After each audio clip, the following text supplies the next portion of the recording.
Bound to silence, we need a change. No more violence, break the chains.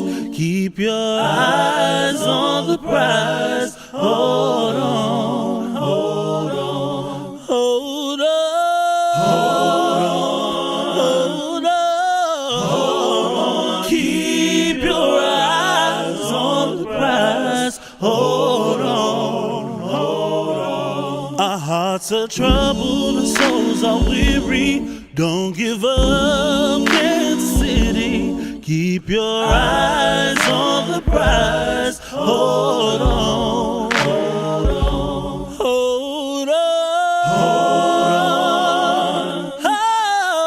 on, hold on. Heal the violence, Kansas City. Hold on.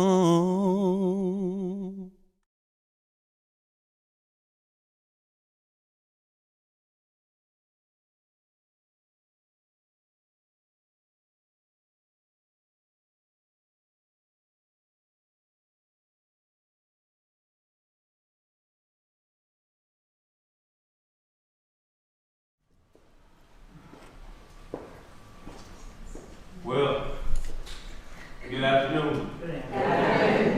Should I use the mic? Is it okay? The mic? It's okay? Oh, well, thank you for allowing us to be here, me and my beloved wife, Valerie. And so she is the backbone of the family, because truly she knows more about what happens in society than I would ever know. I was gone for 25 years.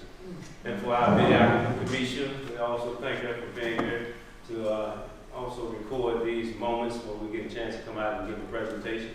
And thanks to Mary Beth and Sophie, for inviting us to come here and to share this story, a remarkable story, a story of hope and forgiveness, redemption, mercy, grace, and all these biblical things that I like to talk about today. So my name is Darryl Burton, and I'm one of the associate pastors at the United Methodist Church of the Resurrection, and one of 4 or 5 campuses. And the one that I'm currently working from is right there in Leawood on 137th and Road. Anybody familiar with that place? Yeah. Well, it is an honor, and truly it is an honor for me to be here. And to be frank about it, it's an honor for me to be anywhere, considering where I was. And so I am delighted to come and just share with you a few minutes of what you just saw in this video, which was a lifetime of hell and horror. And you saw some of the inside of those housing units, and one of the cell, that was similar to the one that I was in. And there were some other places that you will not see what's called ad-save, solitary confinement, locked in a cell 23 hours out of the day. But I spent time in those kinds of cells as well, but they wouldn't allow us to go and do video footage in those places. And so as I begin to tell you, I don't know who all is going to take the tour in a couple of weeks, but the prison is no longer, there are no inmates in the prison, so it's not operating anymore. It's a tourist attraction. And it just, invite people to come in and, go and see a sprint that was built in 1836.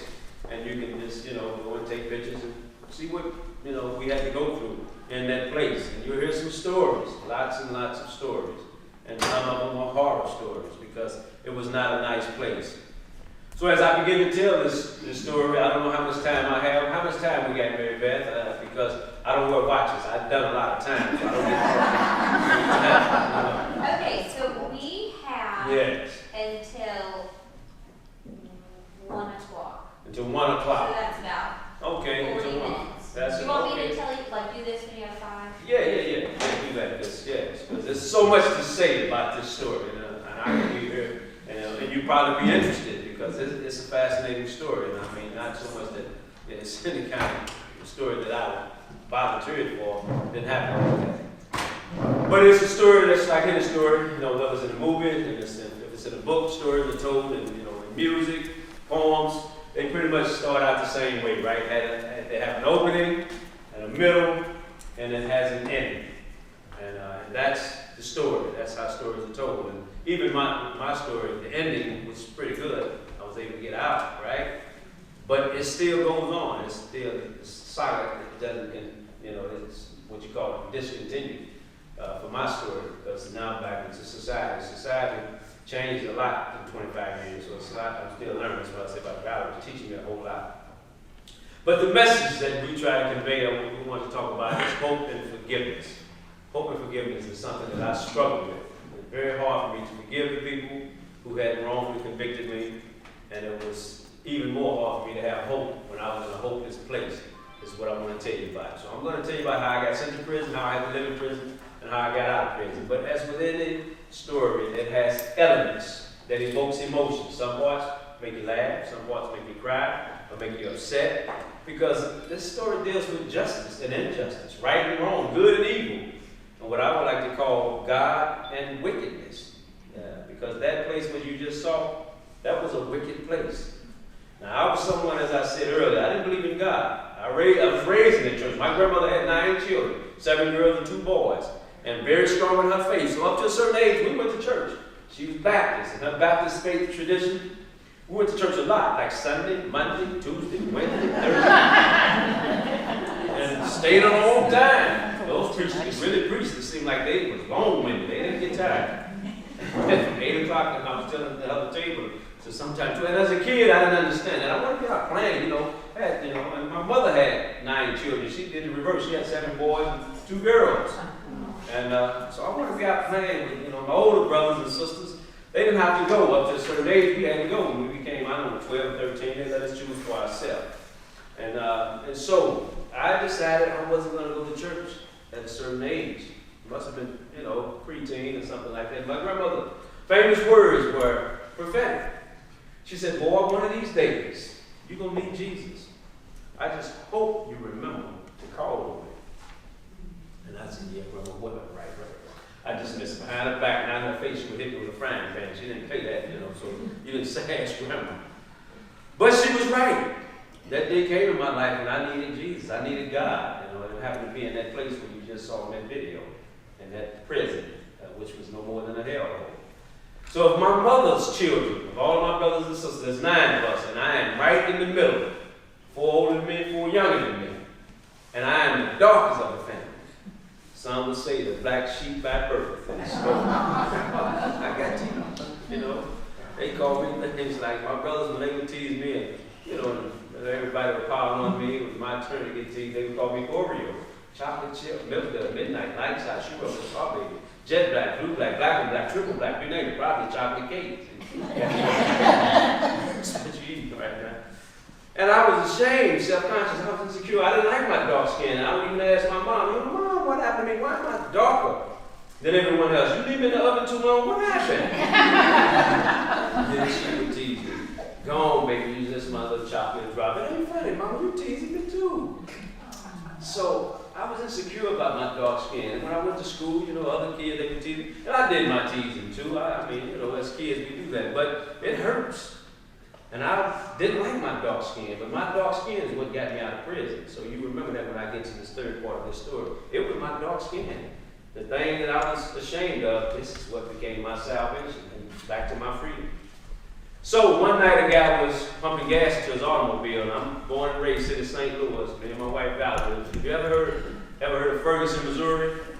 Yeah, I lived in Ferguson, and my mom still lived near Ferguson, a little south of Ferguson right now in St. Louis, Missouri. So one night a guy was pumping gas into his automobile, and another man approached him and shot him and killed him. 3 or 4 people gave a description to the police the night the crime was committed. They said the man they saw commit the crime was about 5 feet 5, 5 feet 6 inches tall, medium to light skin. Now, I'm not 7 feet, but me, light skin, this is as light as I'm going to get. I am at my best with my complexion. And it's not really summertime yet. This is, this skin gets what we call a tan. I can get a little bit darker in the summertime. And this was the summertime when this crime was committed. So, me, light skin, that excludes me automatically. And that's what I'm thinking when they arrested me for the crime of capital murder. Capital murder, espionage, and treason are the only 3 crimes in the United States. If you get convicted, you're going to either get life or death. And so my dark skin, I'm thinking this is gonna spook me. In 20, maybe 24 hours, they say, hey, we know we got the wrong man. This guy's, he's dark skinned. Release me. Never dreamed it would turn into nearly 25 years, 24 years in some months. Never dreamed that would happen. But that's what happened. So when they brought me into the system, I had any lawyers in the room? Used to be lawyers? Know any lawyers? Well, no offense to the legal profession, but I had a lawyer who I call a public pretender. And they call themselves public defenders. Okay. I saw this lawyer one time. I had a 3-day trial, and I was convicted in less than an hour. It happened so quick it'd make your head spin. And when they brought me into this courtroom, and I saw these two guys, because there was no motive, no ballistics, no DNA, no confession, no weapon, no fingerprint. It was two guys, snitch witnesses. And I saw these two guys. They were in the courtroom. They were state's witnesses, and they raised their hand, and they gave an oath and said, I swear to tell the truth, the whole truth, nothing but the truth, so help me God. And they lied. They lied before God. They lied before theology. Anything got something to do with religion. And I knew that they were lying, and I knew they knew it. And I'm saying, if there's a God, God did nothing to them. So I didn't want to hear about anybody's God. They were making mockery of God by lying. And it's over. And this lawyer and the judge and the prosecutor, they had a sidebar where they stepped away and they talked to the judge. It's like the two lawyers up there and the judge, and they whispering. No one knows what they're talking about, except the three of them. The lawyer is my lawyer.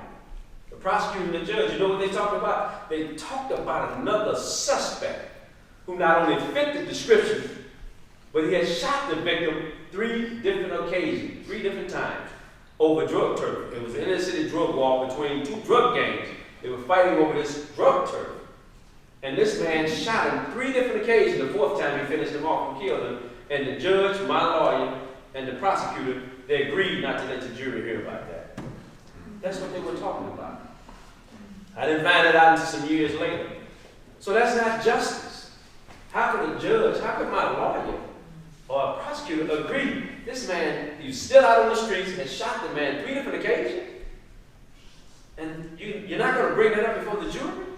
I mean, what kind of law is that? What kind of justice is that? Do that make any sense? No. And as a juror, wouldn't you want to know that? Yes. These guys are feuding over drug truck. The man shot him several times. The jury is entitled. Well, that's why they kept that away from me, because why? They knew that was important. If a jury would have heard that, jury would say, hey, then I don't fit the description either. This guy not only fit the description, shot him 3 times. And the 4th time, well, that's who you should be going to look for. And then unfortunately, that guy, because of that drug war, he was killed 2 years later. That gang war didn't stop. So that took another piece of evidence out of the equation for me. So it was just one thing after another. Then here it was, they brought me over for sentencing. They waived the death penalty, and they gave me the lesser of the 2 evils. Life without parole for 50 years, plus 25 years consecutive. So that meant I had to spend 75 years in prison before I would have been eligible for parole. This is 1984. I'm about 22 years old. So 22 and 75, I mean, you can do the math. It's almost 100. I know it's real close to 100 years old. Before I would have been eligible for parole. Just eligible. Not that I would have gotten out automatically, just eligible for parole. So I'm a very angry young man at the time. 22, I had just become a new dad. I had a little daughter who was 7 months. I saw her 3 times. The next time I saw my little girl, she was turning 25. And that was my motivator. So I'm angry, and I had just enrolled in college, and so I didn't get a chance to go to school. I didn't get a chance to be there for my daughter. And now I'm here in this kangaroo court. That's what it was. They were framing me. That's what I said to the judge. When they brought me over for sentence, in fact, the judge asked the lawyer, do you have anything to say before we pronounce sentence and judgment against your client? She said, no, Your Honor. I said, wait a minute. I want to say something. Can I say something? The judge said, yes. I said, you, Your Honor, this courtroom, the prosecutor, the police, the defense attorney, the witnesses. I said, you're all a part of this conspiracy. You framing me. You confiscated my freedom. And I'm an innocent man. That's what I said in the courtroom. He let me talk. And I just let it out. I had written 3 pages on this legal pad of everything that was wrong with this whole trial. And so the judge said, I didn't find you guilty. Your lawyer didn't find you guilty. If you mad at anyone, be mad at the jurors. That's who found me guilty. I said, but Your Honor, you have the power to overturn this conviction. You saw those people come in here and lie on me, and you can do something about it. They submitted perjured testimony against me. He said, this court and no other court is going to overturn what 12 jurors of your peers have decided against you. And he was right. No court would. State, local, federal, all the way to Supreme Court of the United States. All those courts denied my attempts at an appeal. Last thing I said to that judge is, I don't know how long it's going to take, but I'm going to fight this case till I prove that I'm innocent. That's what I said. And they took me out of the courtroom, and they put me in what's called 5 points. You ever heard of 5-point shackles? Restraints. 2 on your wrist, 1 on your waist, that's 1, 2, 3, and 2 on your ankles, 4 or 5. And they took me to this place, what you just saw, MSP, Missouri State Penitentiary. That's where they shipped me to, me and about 30, 40 other men. And they brought us to this prison. And when the bus, we call it a gray goose, was just a school bus, yellow was painted over gray with bars all around the windows. And they drove us inside of this prison. This is something that was so eerie, I'll never forget this here. Everything was going in real time. It was going in real time. But when we got to this prison, and these big old black bars and gates that they opened to let this bus come through, it looked like everything went in slow motion. And they opened this gate real slow. And the bus drove down the side of that prison. It was like we was transferring from one dimension to another dimension that was truly, totally unholy. It was evil. You know, from the world of, you know, what's called sanity or some logic. I mean, this world could be crazy out there too. But that world was extraordinarily evil. And it was up close, you couldn't get away from it. And when they got us inside of this prison, and as it was said in the video, Time magazine described that prison as the bloodiest 47 acres in America. And it was. And we saw this huge banner, probably like this screen, by the size of the screen. And this is what it said. In every prison, they made sure we saw this banner. It said, welcome to the Missouri State Penitentiary. Leave all your hope, family, and dreams behind. And they meant that. That's when I said there was no hope for me. They made sure we knew there's no hope for you in here. There's no compassion, no love, no one's going to help you. There's no hope. It's a hopeless environment. And they made sure every inmate knew that. And when we got in that place, unbelievable screaming. I never heard men scream like I did in that prison. It's like it was coming from deeper inside their soul. We would ask, why is that guy screaming like that? Only to discover that 2 or 3 men, they were in there and they were assaulting this man in a sexual way. If you haven't heard, men who go to prison for harming women or children in a sexual way, have you heard? They are the most hated in prison. Can I see by show of hand? Everybody, have you heard that? That's true. If a man hurt a woman or a child and go to prison, he is the most despised, the most hated inmate in all of that prison. Guards hate him, inmates hate him, and he's going to get what's called convict justice. And men will say, you like hurting women and violating women? You know, the most vulnerable in society are children. Well, you're going to see exactly what that feel like to be violated. And other men will be rattling their cages, their bars, and making noise and saying, and this man is screaming for life. And these other inmates are celebrating. That's right, make him feel it, punish him, hurt him. This is what being said. And I said nothing in defense of those men. I wasn't a Christian at the time. I wasn't a believer. And you couldn't say nothing. If you did, then you would pretty much get yourself involved in some of that chaos and that madness. It's every man for himself. I just wanted to survive. And that wasn't my problem. I wanted to get out of that place alive. But I should have said something. And that's what I say to myself today. And that's why Lamont McIntyre and myself, we started River of Innocence to help other innocent people, men, you know, who are falsely accused, or women. Because today we can be a voice for those folks. Those screams haunt me. And I remember the Bible, when I started reading the Bible, what Jesus said in the book of Matthew, the Gospel of Matthew, said they're going to bind him hand and foot.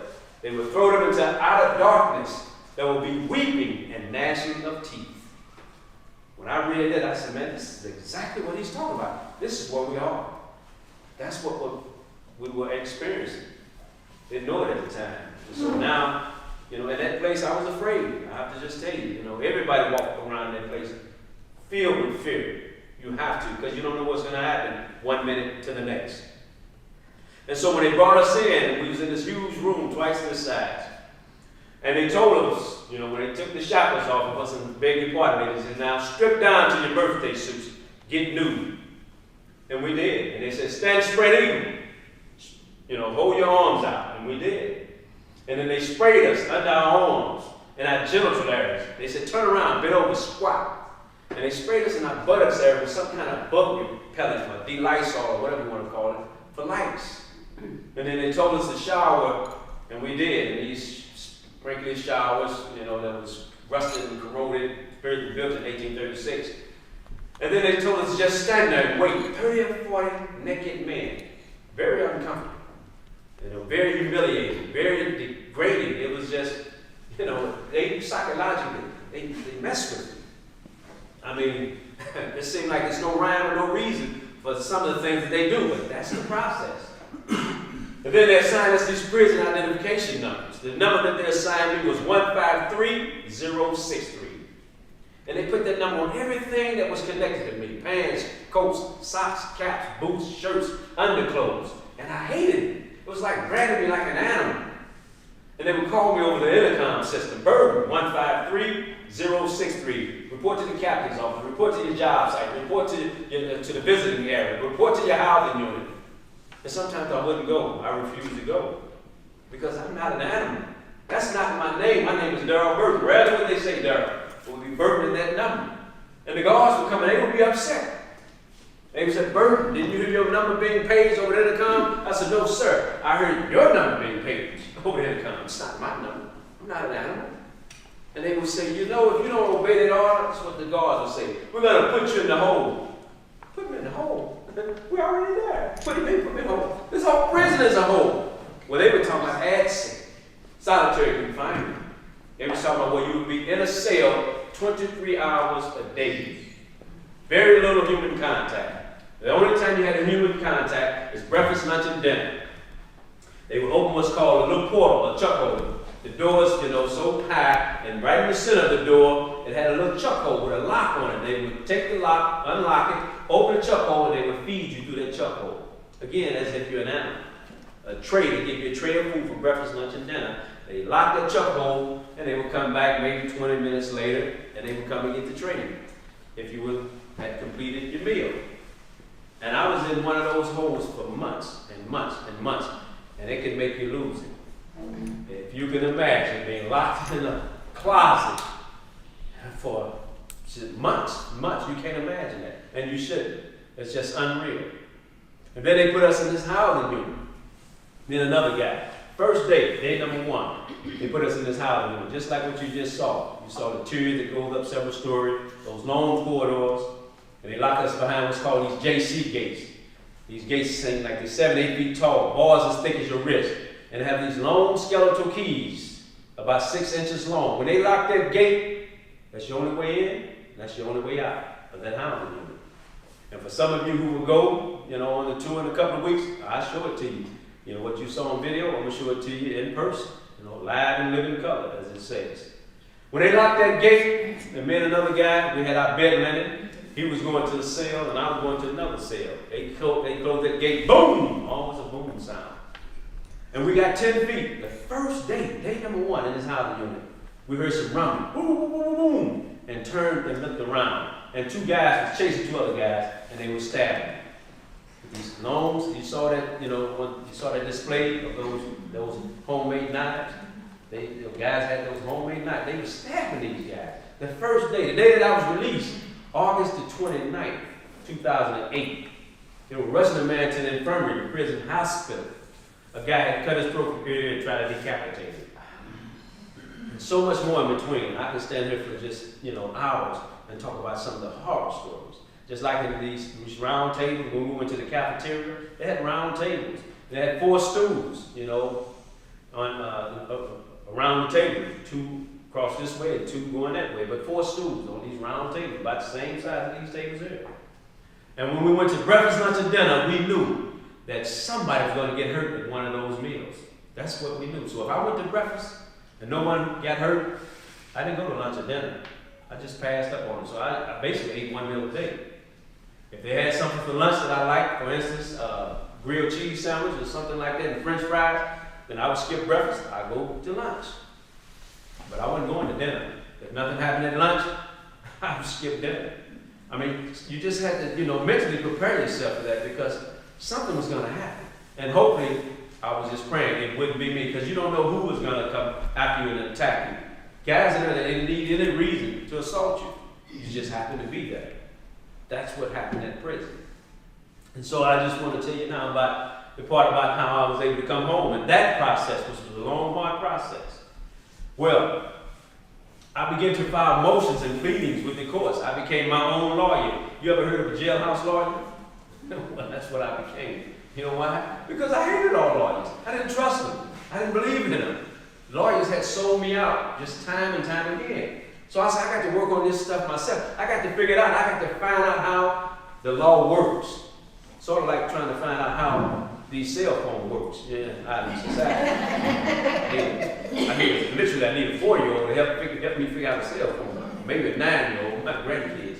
These things are just computers, phones, when it was just pick it up and talk. Now, so many different applications in these devices. But anyway, that's another story. I digress.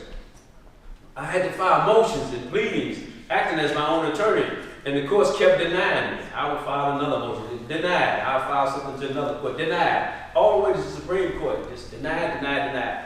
That could have been my middle name, Darryl Denied Burton, because I was getting no kind of justice from the courts. Then I went on a letter writing campaign, and I wrote hundreds and hundreds of letters from the United States to Canada to Europe. I wrote presidents, senators, representatives, congressmen and women. I wrote Republicans, Democrats, independents. I wrote Oprah Winfrey. Yes, I wrote the big old. They got in touch with me when I got out. Somebody from her organization, a couple of producers, twice since I've been home. I'm like, a day late and $1 short. Oh, yeah, when I needed you. Oh, I'm out. Until I said that, but I also wrote the church. I heard the church is supposed to have sinners, right? I'm in that club. I'm in the sinners club. Do you know the church wouldn't help me either? I couldn't get help from anyone. And then I saw an organization on television, the first organization to help innocent people get out of prison, which is the parent company to our organization. They are mentors. But the first organization in the United States, in the world, that was helping innocent people get out of prison is called Centurion Ministries, based out of Princeton, New Jersey. Started in 1980. I saw them on a segment on television on 60 Minutes in 1990. And they were helping this lady get out of a Texas prison. She had served 9 years for a murder she didn't commit. I said, hey, this is an organization helping innocent people get out of prison. Well, they got to help me too. I'm innocent too. And I found their address. I got their address. And I wrote them up in New Jersey. And they wrote me back in 1990. And this is what they said, almost verbatim, word for word. They said, yes, we do help free the innocents that are in prison. But we're a small organization. We have limited resources. And we get thousands of requests every year from inmates who claim to be innocent. Out of all those requests, we take 2, maybe 3 cases a year. If we take your case, it'll be 10 years before we get to it. This is in 1990. I said, 10 years before you get to it, as I said in the video. Well, I said, I have 75 years, so I got time to write. I'm going to write you for 10 years. And I did, sometimes twice a year. And they took my case 10 years later in 2000, and they got me out 8 years after that in 2008. So from the first letter in 1990 to 2008, that's 18 years. 18 years. That's a long time. I already served over 6 years. But what else could I do? I mean, I was angry. I was going to fight my case. I wanted to get back to my little girl. I had a little girl out there. My mom, they had left Missouri, so I didn't know where they was at. I had no contact with her. But, you have children. You want to see your children, not after 25 years. Your children, your grandchildren. So this is where things begin to change for me spiritually. Because remember, I'm an angry man. No hope. And not a forgiving man either. I was resistant to that, really resistant to that. Well, here was 3 signs, clearly. And I tried to dismiss it at first. The organization is called Centurion. They got the name out of the Bible. Jesus was an innocent man. 2 people died on him. I didn't know the Jesus story at the time. And he was wrongfully convicted and sent to prison and executed. Of course, as our Savior, we're in the Easter season right now, right? The Lenten season, he resurrected. But I didn't know this story about Jesus. Well, they got the name out of Luke, Luke's Gospel, chapter 23, verse 47. When Jesus was being executed or being tried and convicted and put on the cross, a centurion said, surely that man was innocent. That's where they got the name centurion from. That's one sign. The second sign is the man who founded the organization called Centurion Ministries. Well, his name is James. One of Jesus' apostles, and maybe one of his brothers' name is James. That's the second sign, right? But the third sign, this is the kicker for me. The lead attorney who helped me get out of prison was a law firm right downtown Kansas City. In fact, helped me and this guy, Lamont McIntyre, both of us co-founders of the organization. The same lawyer in the same organization helped both of us. Well, the lead attorney with her law firm downtown Kansas City, well, guess what her name is? Cheryl Pilot, as in Pontius Pilate. You can't make this stuff up, okay? You see, Ray Charles, a blind man who can see, and somebody's trying to get in touch with me. I believe my grandmother from the heavens, she had died by this time. And I still wouldn't believe it. So I need a little bit more than that. Those are just coincidences. When someone said, nah, read the Bible. You know what? If you get a Bible, and if it has red letters, those are quotes straight out of Jesus' mouth. Anything Jesus said, they put it in red letters. I said, well, that's what I want to read. Nothing but the red letters. What did Jesus say? He gave me 3 hard lessons that I needed to learn. One was love your enemy. Love these people who did this to me. That was just a handful of people. But I hated all lawyers, judges, police, anywhere in the world. I had hate in my heart toward anybody who worked for the criminal justice system. And he said love. The second thing he said to me as a challenge was pray for them. And I'm thinking, pray for these people? Are you kidding me? I wasn't a saved person. And I said, yeah, right, I'll pray for them. I'll pray a building for them one of them. That's what I pray. Pray. Feel rage and hate in my heart. And hate is a powerful thing. And I was in a prison where everybody was filled with hate. You don't know hate until you get in a place like that. And I don't ever want to have that kind of hate in my heart again. Well, here's the most important thing Jesus challenged me to do. This was to forgive them. He said, you have to forgive them. And I'm thinking, no, that just can't happen. That's impossible. That's 3,000-year-old religion, 2,000-year-old religion. That's what they did then, not today, when someone do you wrong. Is it easy to forgive someone who do you wrong? It's not, is it? He said, forgive them. I said, man, I just can't do that. Until I kept reading what Jesus was beat, spit on, whipped with a cat of 9 tails, a crown of thorn put on his head till he bled. And then at the cross, one verse in the Bible, Luke 23:34, began to transform my heart. At the cross, when Jesus said, Father, forgive them, for they know not what they do. I said, man, that's divine. How could he do that? They killed him, and he's innocent. The man, Pilate said it 3 times. He's innocent. What evil has he done? And at the cross, he's being executed, and he's forgiven these people. I had no more excuses. I said, I have to forgive these people. I have to follow whatever Jesus had. I wanted that. Because if a man can speak about forgiveness, not only preach about it, but he can demonstrate that at the point of death, then what was wrong with me? It was an internal thing. And so I began to pray for those people who I hated. Just like this. I'm going to pray for them, Jesus. I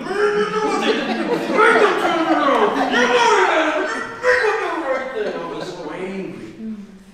I'm praying for someone I hated. And it wasn't easy. And I prayed like that for a while. I don't know how long. But eventually I just gave up and said, God, I can't do it. It's too hard for me. And it's like something whispered to me into my spirit. He said, no, Darryl, you can't forgive them. But I can forgive them through you if only you would let me. That's how forgiveness works. And I looked back at that verse and I saw that in Luke 23:34, Jesus couldn't forgive them either. It was too hard for him. That's why he said, Father, forgive them, for they know not what they do. Even in his humanness, in his humanity, it was too hard for Jesus to forgive. And I realized forgiveness can only come from God through us if we would let him. And I realized then that eventually I started praying. I wanted what was best for those folks who did this to me and their families, and for them to have a great life, a good life, like I wanted for my own family. And eventually I had a peace that surpassed all understanding. And the forgiveness, or the lack of forgiveness, it wasn't for them, it was for me. It didn't affect them, it affected me.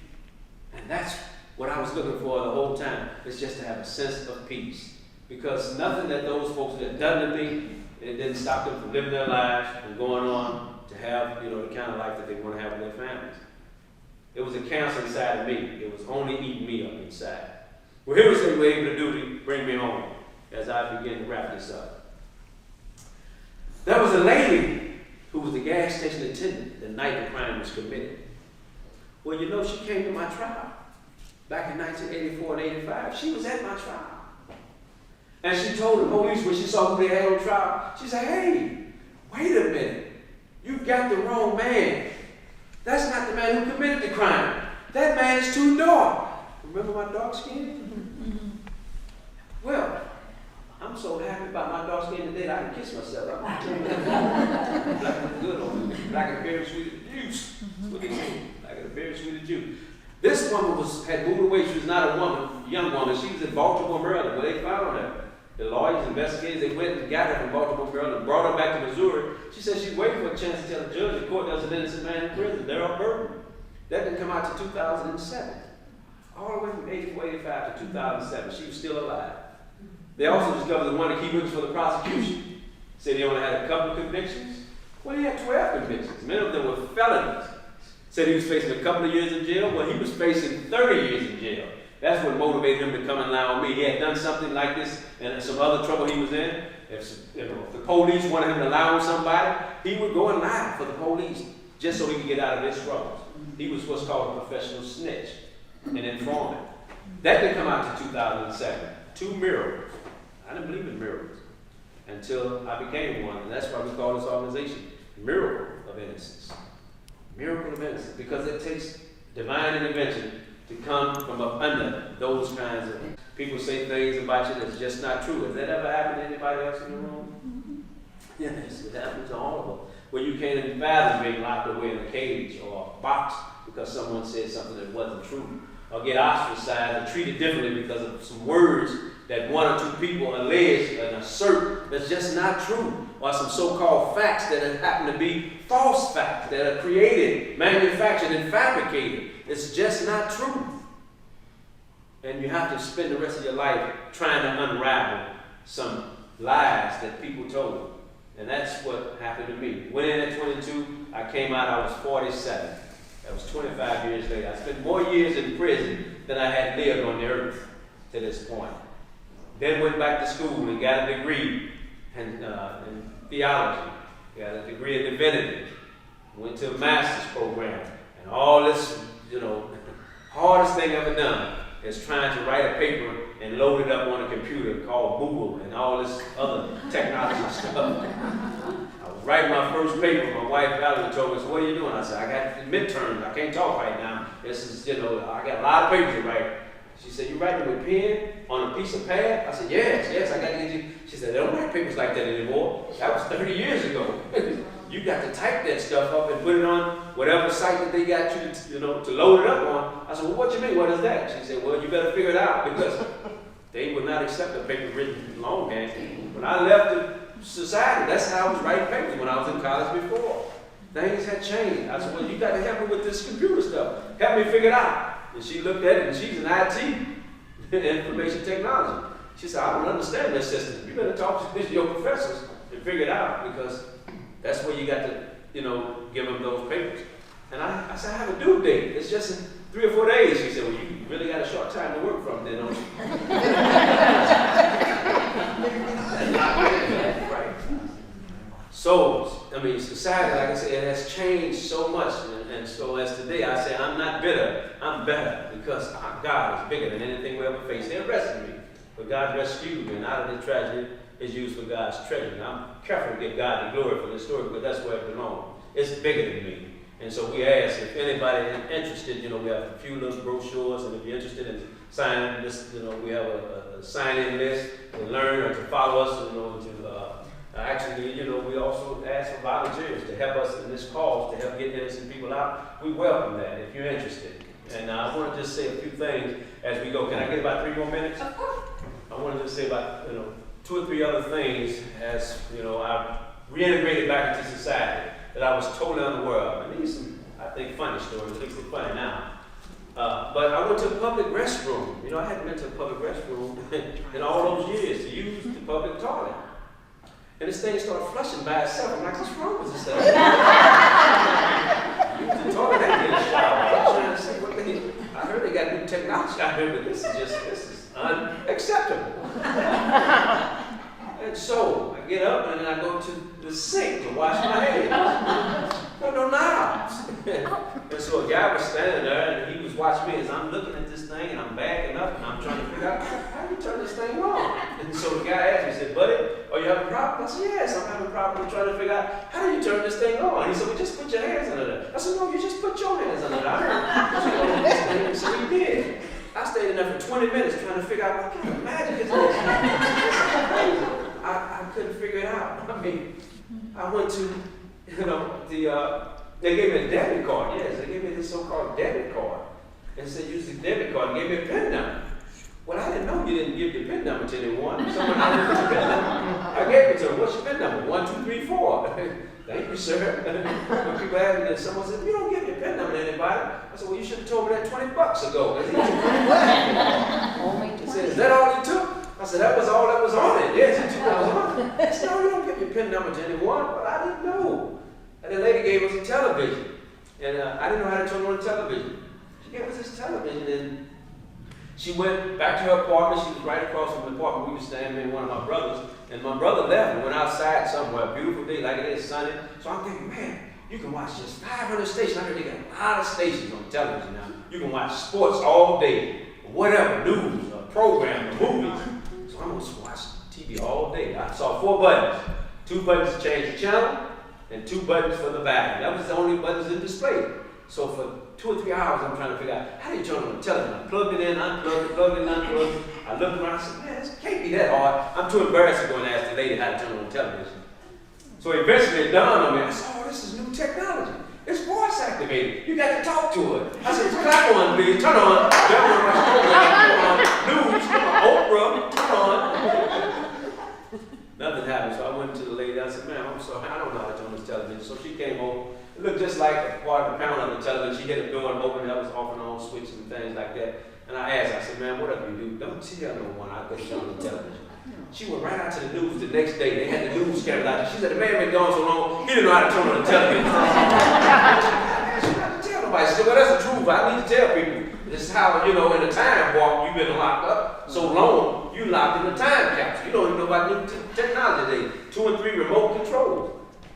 So there's so many things, that I just used to take for granted. I'll tell one other story and then we'll move on. And I close up with this. We were in the grocery store, Valerie and I. You remember the story about it? And we was she had the basket and she had went on ahead of me. And I stopped at the produce section. And I saw this tray of fruit. And I'm a vegetarian, so I love fruits and vegetables, right? And basically if I died. But I picked up this tray of fruit. And all these fruit cut so perfectly and so beautiful. I mean, it had cantaloupe, watermelon, pineapples, grapes. And I'm looking at honeydew melon, and I'm looking at this tray of fruit, and I'm holding it in my hands. And I began to weep. And so as Valerie turned around, she came back, and she looked at me, and she said, why are you crying over fruit, a fruit tray? I said, because something so simple that I took for granted, I never thought it would take me 25 years to do something this easy and simple again. I never thought it would be that long for I could do something like this. And so she began to weep. And people thought we were making a commercial. They was like, what is happening? They making a commercial or something? Fruit so good it make you cry, it make your eyes water. But that is a true story. And so as today, I don't take anything for granted. Being here with you all, this is just an honor. It is a privilege. And it is a pleasure.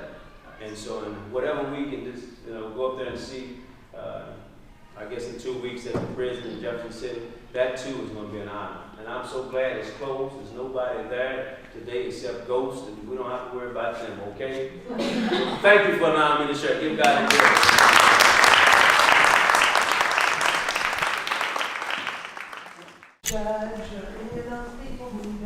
When I got out, did y'all hear the question? Yeah. Yes. I did. Well, when I got out, I didn't see any. I saw and my defense attorney, the public defender, back at the hearing. And I think some of those folks have passed away too now. Dead, I know the lawyer is. So no, I didn't see any of them when I got out personally. And I don't know what I would say to them today, except, God loves you, and I'm praying for you. Now, I did see a lawyer who had denied, not a lawyer, but a judge, in one of the 8th Circuit Court of Appeals opinion. I saw him up in South Dakota. I go up to South Dakota and give talks up there, South and North Dakota. And he came in the restaurant. I had given a talk at a lawyer's conference, and the judge came in the restaurant, and the lawyer said, "Hey, Darryl, that's the judge who ruled on your case. You want to meet him?" I said, "Yes, absolutely, I want to meet him." Right after he finishes, his lunch, and sure enough, I met him. He just said, "Oh, I'm sorry. We denied your appeal, and I'm sorry. We never know how these cases turn out, but I'm glad it turned out for you." I said, "Yeah, after 25 years, it turned out okay for me, but yeah." So, back here and then around here. I was going to ask, of all the people in Ferguson, why you? Of all the people in Ferguson, why me? How come they picked on you? Well, believe me, they didn't just pick on me, because out of two counties in St. Louis City and St. Louis County, there are 15 of us who were exonerated out of those 2 counties. 15. Every one of us are African American or people of color. One woman. So it ain't just me. It's back in the 80s. Most of our convictions came out of the 80s. It was like, get a conviction, get it quick. You're poor, you don't have money, send them to prison. So about 15 of us. And I know all those guys. They were in prison with me. We didn't talk about our innocence, contrary to the myth.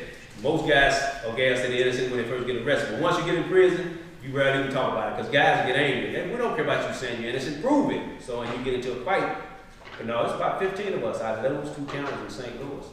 And then you see it all from around the country, You see these innocent cases. So it ain't just picking on me. They get you too.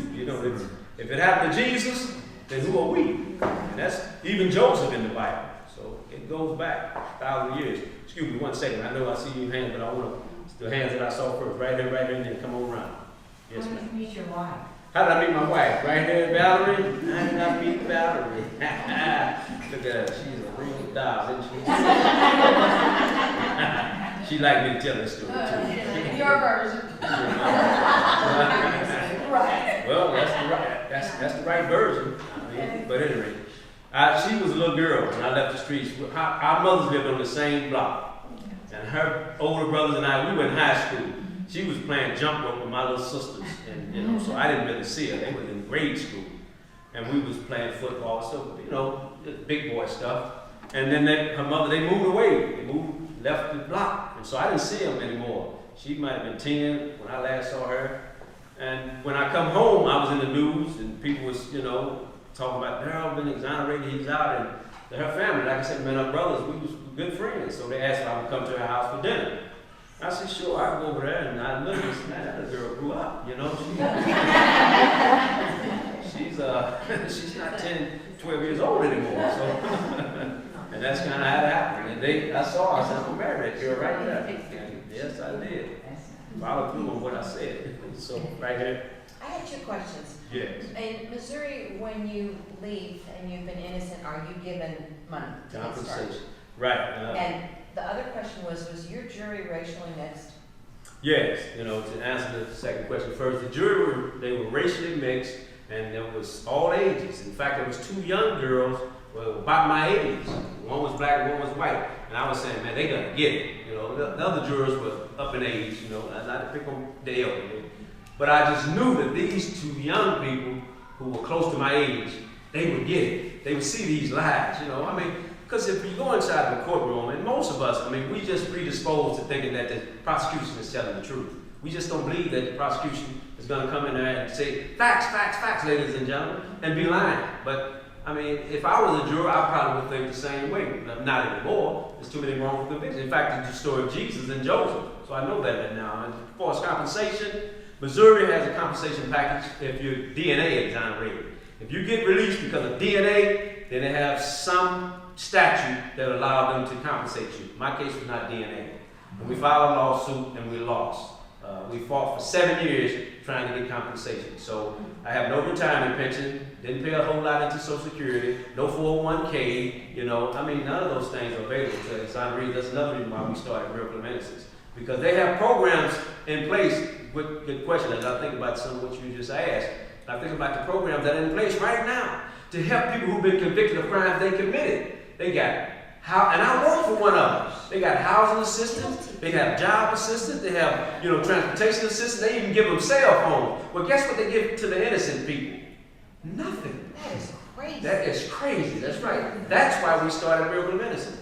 Nothing is in place for people like myself. And Catholic Charities, when I went to them for some assistance, they said, Darryl, we're sorry, but we don't have any benefits for you. We don't have any funding for you, but we'll give you a job. We'll try to help you like that. That was the first job I got. After 2 years, I couldn't get a job nowhere because I had no work history.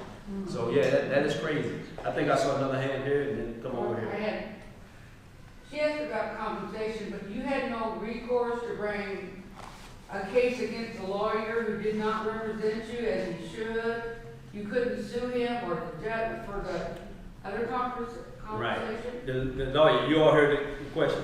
Well, the lawyer had died by this time, but and the lawyer was a public defender, which you have to sue the state or the public defender service or office. But you know, in our case, and the lawyers talked about that, who was trying to represent me as far as filing a civil lawsuit. It was the police, because that's who framed me. And a lot of these other people are just peripheral. They come into the case from what the police did. The police are the first initial people to arrest someone. And that's where the whole frame-up, it starts with the police. And so that's who we had to try to file a lawsuit against. And the court said that they were negligent. They didn't know that these guys were lying. Well, they had used it before, and they hid that. So they knew they were liars. So You have to follow up. Say it again. So you didn't get anything? No compensation. No compensation. No, didn't get anything. No matter. So coming this way, right here, and then we come to this table. Yes. I was wondering how you initially, why were you arrested? I was initially. How did they find you? Why were they even drawn to me? It was Right. the victim's family members said that me and the victim had been feuding over a girl. Not me and the victim directly, but a cousin of mine. If they said this girl and a cousin of mine, she was dating the victim and dating a cousin of mine, and so they was feuding. Of course, then they said me and my cousin was angry at the victim because of this girl, and they went to the girl who had not dated the man in over a year, and she said, "I'm not going to go into court and lie on that man. That's not true. I haven't dated that man in over a year, and I'm not dating this man's cousin." So they couldn't use that. So you know what they said the motive was? They said, "We have none. We don't have a motive. We don't need one. But we got two witnesses that says Darryl Burton did it." And that's what they use. Yeah. Before they had the witnesses, I mean, I don't understand how they could arrest you. Because they had these two witnesses. You know, before they had the witnesses. Before they had the witnesses, they went in as they was doing the investigation, and they talked to the victim's family members. Right. And they put my name into the whole, you know, this whole situation. And then the snitches. Then they went and fabricated with the snitches, right? And they got the name from the family. If the family said, "Hey, Darryl Burton did it," or had something to do with it, they went and got some snitches to corroborate that. That's what they did, unfortunately. I see you. Let me come this way, and then I'll come back.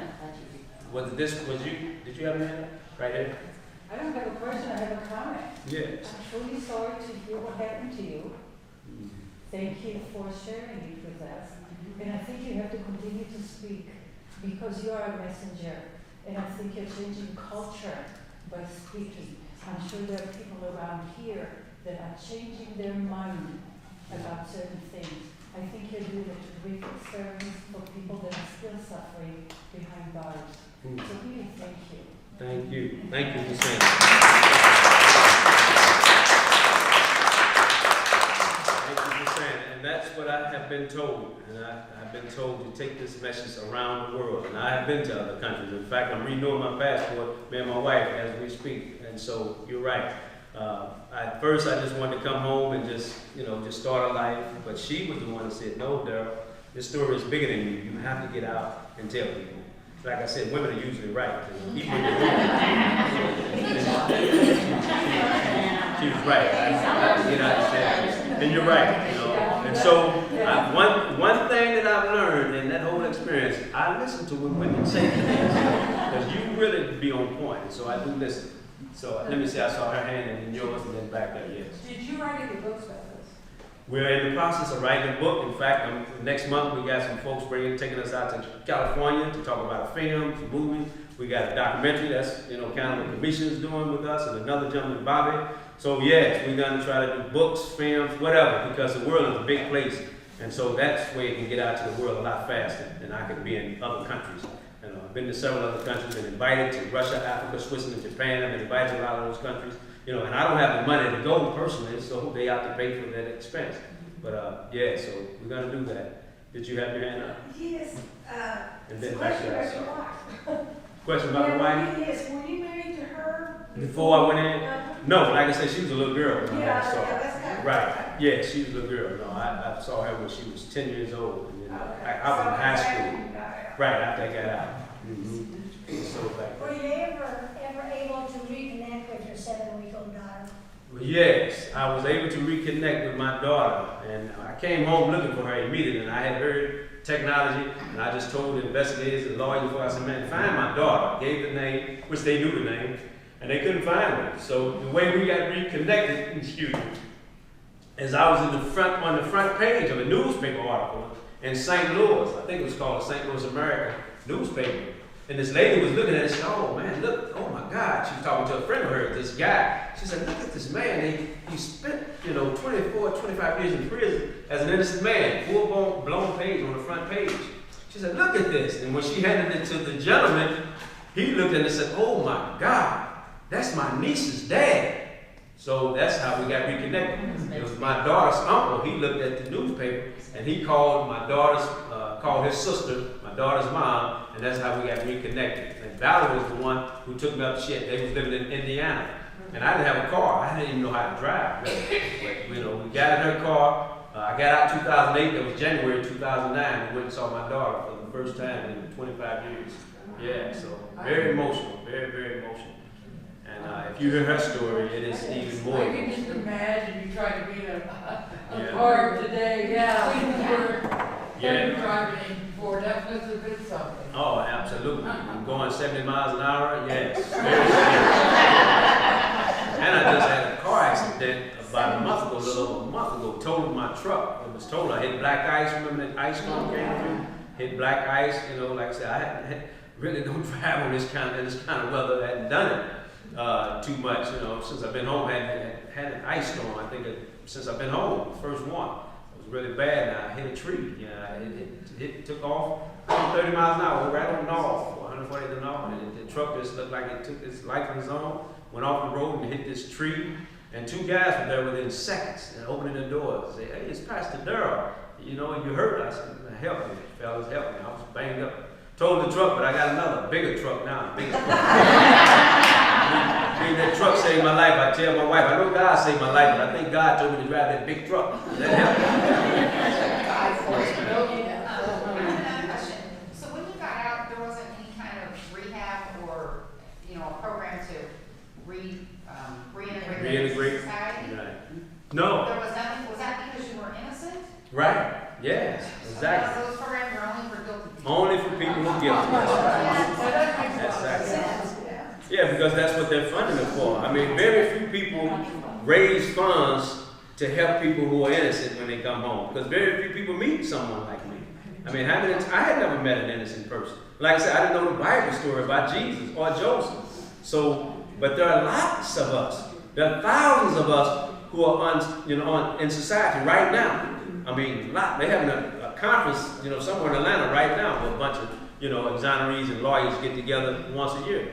But there are tens of thousands who are still in that place who are innocent. Yeah. Tens of thousands. Even 1% of 2.3 million people in prison, if 1% is innocent of 2.3, that's 23,000 people. 23,000 people. And they know that. Statistically, they know there are a lot of people in prison who are innocent. Just like I gave that number earlier about St. Louis, and Ferguson, and 15 of us. Those are just the people who I know, who I'm aware of. There are more than that. Since we started this organization, we just launched in September. We just started, 6 months ago?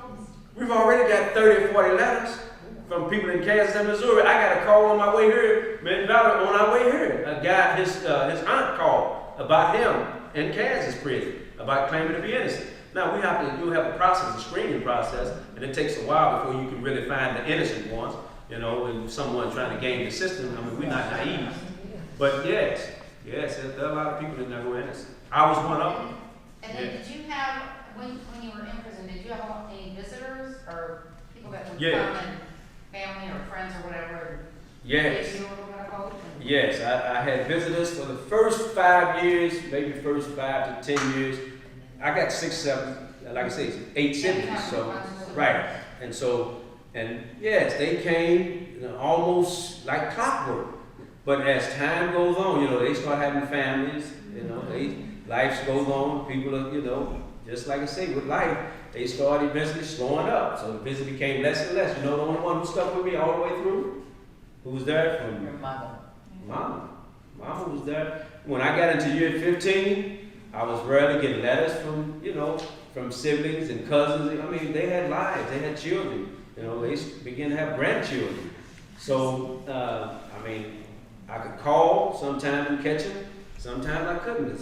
People was just living their life. As they say, life goes on.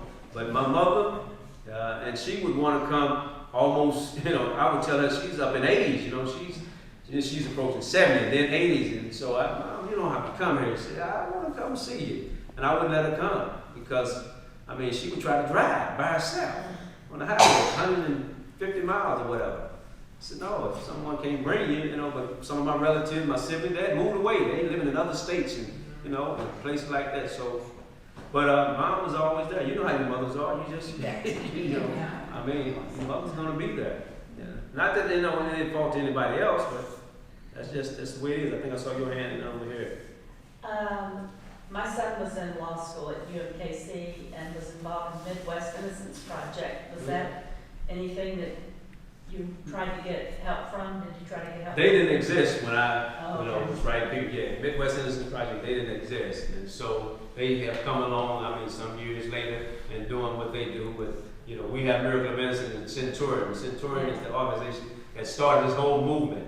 And you have other innocence groups and, you know, and integrity units that's popping up around the country and other countries. But Centurion, that's who we work with. And we you know, Miracle of Innocence, because it's founded by 2 exonerees. We 2 guys who've been through it, so we know what our needs are. Yeah. More so than anyone else. Not to, you know, say anything about any other organization. They do what they do, and we're going to do what we do. Well, I think there needs to be more of those kinds of organizations to help people like you who are locked away. That's right. Innocent. You're absolutely right, because the issue is huge. It's bigger than any one organization. It is huge. You're absolutely right. But we started this here because specifically we knew there's no benefits, there's no help for us, for guys like us. We're a small fraternity. You know, none of us volunteered for it, and now we're trying to help one another, you know, and help others, you know, along the way. I think I saw a hand over here, and then I'll get back to you. And these people that have been exonerated, that have been proven to be innocent and released out into the big wide world, how does employment affect them? It's not easy. For 2 years, I couldn't get employment. You know, and I remember, you know, just a quick story. I had an interview, and I was filling out all these applications online. Remember, they don't do anything, like I say, by paper. Everything's on computers. So I didn't really understand computers that much, but I filled out applications. I kept getting denied. I wasn't getting any response. I said, I need to get in front of somebody. I need to talk to a live person. When I finally got a chance for an interview, you know, I filled out this application for a job. And the guy who was interviewing me, he looked across the table. And he looked at me. He looked at my application, and he looked at me again. He said, man, what are you, Rip Van Winkle? You wake up 25 years later and decide to go to work. Where have you been? You have no work history for 25 years.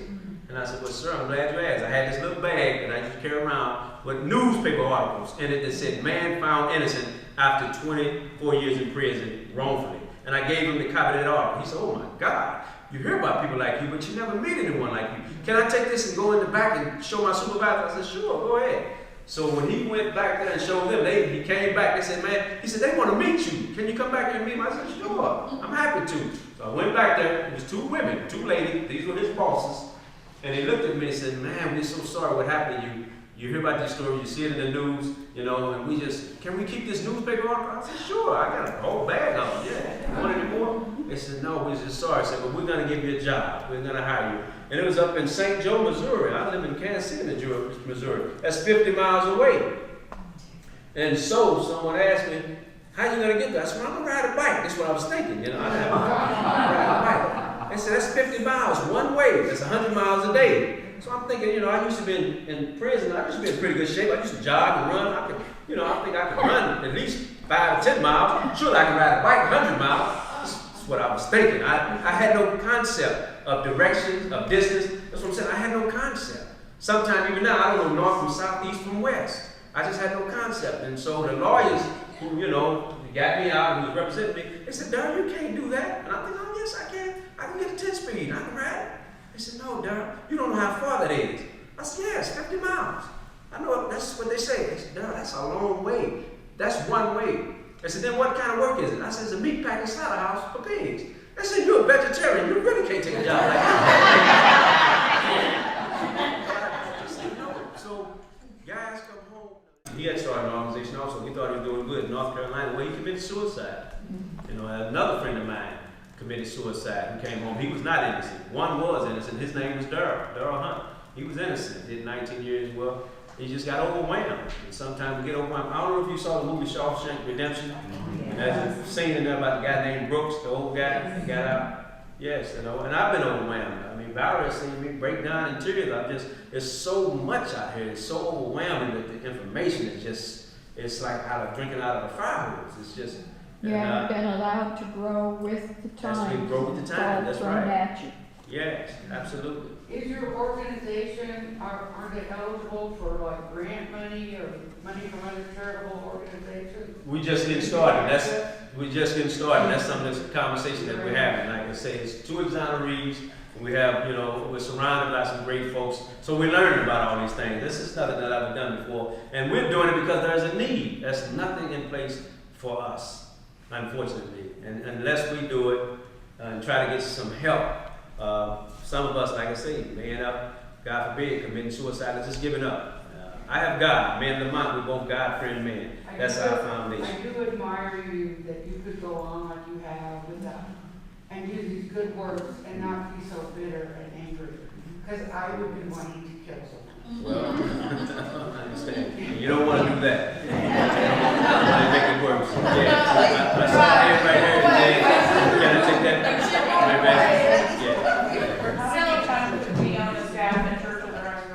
How did I come to be on the staff of Church of Resurrection? Long story short, my wife again, I keep pointing to Valerie, she is the kind of the foundation to keep a lot of things that happen to me. She said, me and another pastor who was at a different church was going to be preaching together one day. And I said, Valerie, she's a preacher. I'm not a preacher. The woman pastor.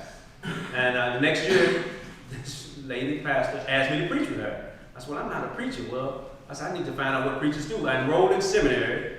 It was down on Truman, Kansas City, Missouri. But the next year, it was moving out to Resurrection. I didn't know that. And Pastor Adam was down there giving a presentation about the move that was taking place.